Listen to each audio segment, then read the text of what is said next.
et pourtant l'arthrose, paradoxalement, a la réputation d'être une maladie de vieux.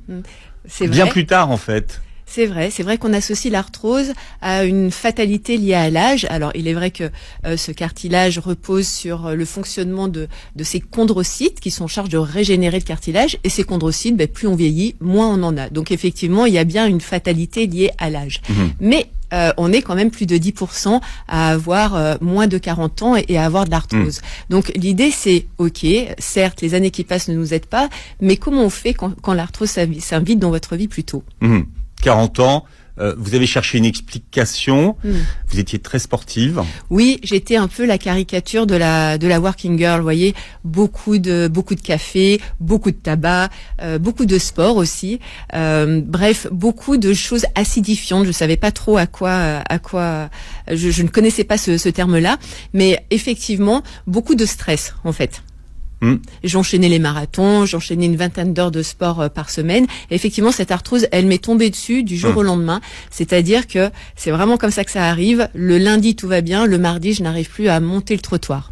Ouais, et ni à descendre des escaliers, en fait. Et ni à descendre des escaliers. Mais c'est pas mécanique, alors, parce que là, vous dites beaucoup de stress, alors que finalement, les gens vous diront, mais c'est parce que vous avez trop de marathons, trop de tapis en salle, vous voyez. Oui, alors ce n'est pas que mécanique en fait. Il faudrait pour ça expliquer par exemple pourquoi je parle de stress. Et là, je n'invente rien. On part en 400 ans avant Jésus-Christ chez Hippocrate qui expliquait que la santé et la santé articulaire dépendaient de votre terrain acido-basique, c'est-à-dire de votre faculté que vous avez de vous acidifier et de vous alcaliniser. Et il est vrai que cette histoire d'équilibre acido-basique repose sur votre hygiène de vie, sur la gestion de votre assiette et sur la gestion de votre stress. La gestion de votre assiette, par exemple, dans l'assiette, il y a des choses qui vont vous acidifier, comme les protéines animales et notamment les produits laitiers. Et il y a des choses qui vont vous alcaliniser, ce sont les légumes. Dans votre mode de vie, c'est exactement la même chose. Par exemple, la journée, tout le monde s'acidifie. Le simple fait de digérer, bouger, réfléchir, etc. Et en fait, ces acides, vous les stockez toute la journée sur votre tissu de soutien qui s'appelle le mésenchyme. Et c'est seulement la nuit, quand vous dormez et quand vous avez terminé de digérer, que votre mésenchyme va relarguer ses acides. Sauf que si vous passez la nuit à cogiter parce que extrêmement nerveux, etc., ou alors à digérer parce que typiquement à Paris, vous dînez très tard et puis peut-être un peu lourd avec des protéines animales et puis un petit peu de chocolat juste avant de se coucher, vous passez la nuit à digérer ou à cogiter, il n'y a pas ce relargage de vos acides. Donc du coup, que va faire votre corps? Si ça arrive une fois de temps en temps, c'est pas si grave, mais si c'est votre habitude, au bout d'un moment, il va aller chercher les réserves alcalines où il peut, c'est-à-dire dans vos réserves. Les alcalins, ce sont les minéraux et vos réserves, c'est le cartilage. Donc vous pillez vos réserves. C'est pour ça qu'on a une action. Alors vous parlez de l'arthrose comme personne, mais il faut expliquer que suite à l'annonce du diagnostic de votre maladie, vous êtes devenue une spécialiste de l'arthrose. Oui, parce qu'effectivement, il y a 10 ans, personne n'en parlait de l'arthrose, parce que c'était vraiment un truc qui intéressait personne, encore une fois, qui était résumé à une fatalité liée à l'âge. Bon, moi, ça m'arrivait un tout petit peu plus tôt que prévu, c'est comme ça. Et effectivement, il n'y avait pas de prise en charge, on n'en parlait pas. Aujourd'hui, 10 ans après, les choses ont bien changé. Et effectivement, moi, ça fait 10 ans que je m'instruis et que je mène des recherches. Et c'est pour ça que j'aime partager à travers ce livre-là, d'autres livres que j'ai pu écrire à travers mon blog, parce que l'idée c'est vraiment de porter un message d'espoir. C'est pas vrai que les carottes sont cuites quand on a de l'arthrose.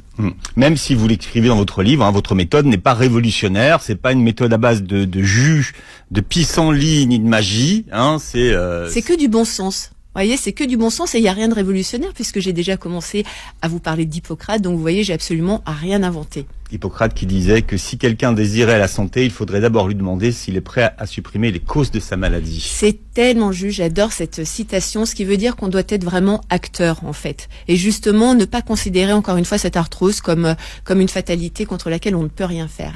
Il faut s'engager. Alors au moment où le grand ponte de l'arthrose vous annonce le diagnostic, puisque vous êtes allé voir le grand ponte empathique. Oui, c'est vrai. Il est pas très empathique, votre grand ponte de... Non, mais en même temps, il a le mot précis. On va dire ça comme ça. Ouais. Il a le geste précis aussi, puisque j'ai eu droit à quelques injections et infiltrations. Oui, mais parce que vous avez tourné quand même pas mal. Vous avez fait avant qu'on pose le diagnostic, vous avez vu un docteur, des rhumatologues, pas mal de gens. Oui, parce que moi j'avais envie d'avoir des mots MOTS sur mes mots MAUX en fait. Donc effectivement, j'ai frappé plusieurs portes. Et puis c'est surtout, pour moi, c'était la fin de ma vie. Donc j'ai cherché le sauveur, si vous voulez. ma vie n'était que mouvement, professionnellement, socialement, c'est-à-dire que moi, ma vie, je la passais à courir à droite à gauche. Donc quand tout d'un coup il y a plus de mouvement, c'est vraiment l'enfer absolu. C'est ma première dépression. Donc j'ai vraiment poussé toutes les portes possibles, inimaginables, pour essayer de trouver une solution. Avant de comprendre que la solution, elle devait partir de moi. Et donc vous refusez, enfin non, c'est pas que vous refusez, vous décidez de résister à votre maladie plutôt. Pour être plus juste. Je passe par les injections, comme tout le monde, les infiltrations, les anti-inflammatoires, les antalgiques. Plus j'expérimente et moins ça va. Donc au bout d'un moment, je finis par me dire c'est pas possible, 40 ans c'est trop tôt, et je finis par taper sur Google médecine autre, arthrose guérir, etc.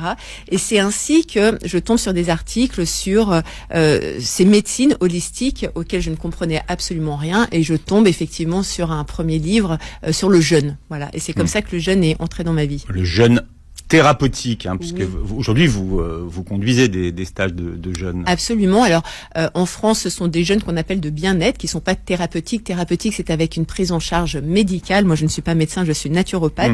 Donc, ce sont plutôt des jeûnes destinés à des personnes qui vont bien ou moyennement bien et qui veulent le redevenir. Par contre, jeûne thérapeutique, c'est avec une prise en charge médicale pour des gens qui ont une allopathie sévère.